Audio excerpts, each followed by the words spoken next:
Buenas tardes, compañeros, profesor Alexandre. Nosotros vamos a hablar sobre bioseguridad y salud en el trabajo.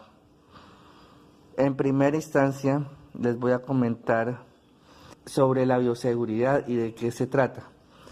Pues primero que todo, la bioseguridad es un conjunto de normas y de protocolos o de prácticas que ¿qué propósito tienen? La prevención de diferentes riesgos o peligros en el lugar, de disminuir también la exposición a los agentes patógenos, toxinas y otros elementos que pueden generar accidentalidad en el lugar de trabajo. Los agentes biológicos son microorganismos que se encargan de afectar la salud de las personas que tengan exposición a ellas.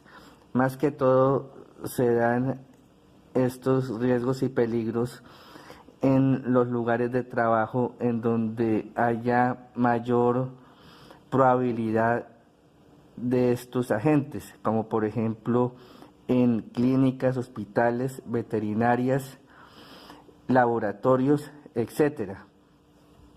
En este grupo encontramos lo siguiente, que es su clasificación según su capacidad de afectación en los trabajadores. En esta clasificación encontramos 4 grupos que son: en el primer grupo encontramos poca probabilidad de causar una enfermedad al hombre. En el grupo número 2 encontramos puede causar enfermedad, son un peligro para los trabajadores con poca probabilidad de propagación. En el grupo número 3 encontramos puede causar una enfermedad grave y son un peligro serio a los trabajadores, ya que tienen alta probabilidad de propagarse. Y en el grupo número 4 encontramos que es una enfermedad y son un peligro serio para los trabajadores, que pueden causar la muerte. En este punto vamos a hacer un resalte a las vías de ingreso más importantes en cuanto a los riesgos biológicos. Tenemos 3. Una de ellas es la vía respiratoria, la cual por esta vía pueden ingresar bacterias, virus, hongos. Estos microorganismos ingresen deben ser, por ejemplo, personas que tengan alguna patología, por ejemplo, de gripales o relacionadas. También personas que por alguna u otra razón tengan contacto también con personal que tenga afectaciones pulmonares, por ejemplo, que hayan contraído la tuberculosis, y que también tengan problemas respiratorios agudos y crónicos, en donde estén expuestos a sistemas de oxigenoterapia, entre otras. Tenemos también la vía de ingreso digestivo. En esta se recomienda que con esta vía no deben ingresar ningún tipo de alimento o de bebida al sitio de trabajo, ni tampoco consumirlos. Los microorganismos que pueden estar presentes en esta pueden ser parásitos como parásitos de las amibas, entre otros. Tenemos también la vía sanguínea, que normalmente se transmite por medio de pinchazos, mordeduras, cortes, entre otras.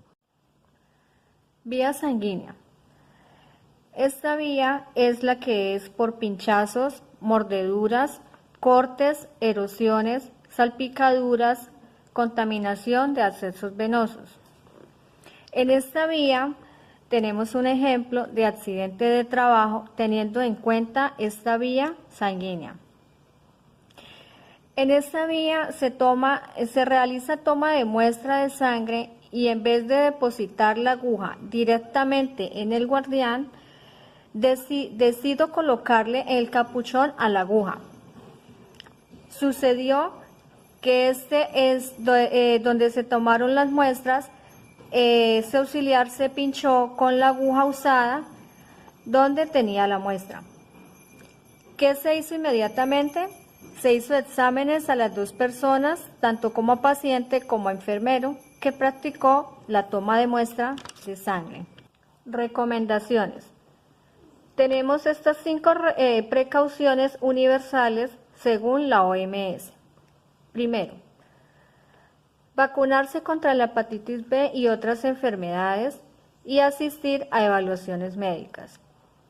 Segunda, realizar prácticas seguras, cuidados especiales para uso de lentes y gafas. Por ello, deben colocarse en gafas industriales y caretas.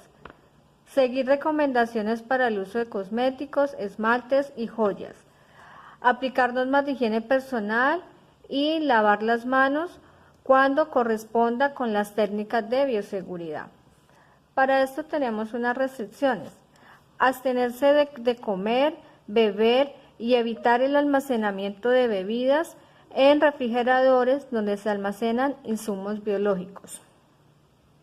El lavado de manos es la primera medida destinada para evitar la contaminación cruzada. Esta es la principal forma que nosotros optamos para poder prevenir la contaminación y poder evitar que estos agentes patógenos nos pueden afectar. De igual manera, el uso de los EPP es muy importante resaltar que este nos ayuda a la protección personal. Siempre que se vaya a trabajar debemos de utilizar todas las medidas de protección para poder evitar contagiarnos o contagiar a otras personas con estos agentes. En primera medida, debemos de utilizar el gorro, que este elemento de protección personal lo que hace es cubrir toda la cabeza para así de esta manera poder evitar el contacto con el paciente, debido a que de pronto algún cabello se caiga, esto genera inconvenientes con el paciente, en fin. En segunda instancia encontramos la careta. Esta careta es indispensable debido a que esta nos protege a nosotros como a los pacientes. ¿Por qué? Porque a veces simplemente con el solo hablado podemos salpicar saliva a una persona y la podemos contaminar de alguna enfermedad, más cuando hay un procedimiento, digamos, más que todo se ve en la parte odontológica, cuando hacen la cantidad de procedimientos que tienen que hacer o lavados bucales, todo eso hace de que salpique, entonces esta nos protege bastante. Los tapabocas son de igual manera muy indispensables porque lo que es el tapabocas y la careta cumplen una función similar.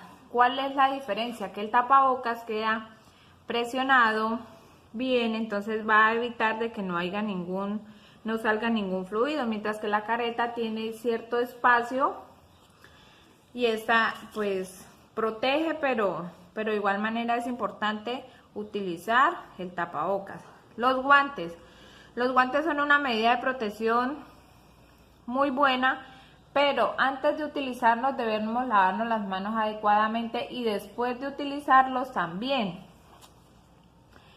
El traje debe de ser en una tela antifluida y de igual la bata. Son muy importantes resaltar que siempre que vayamos a trabajar poder utilizar estos elementos de protección personal para así cuidar nuestra salud.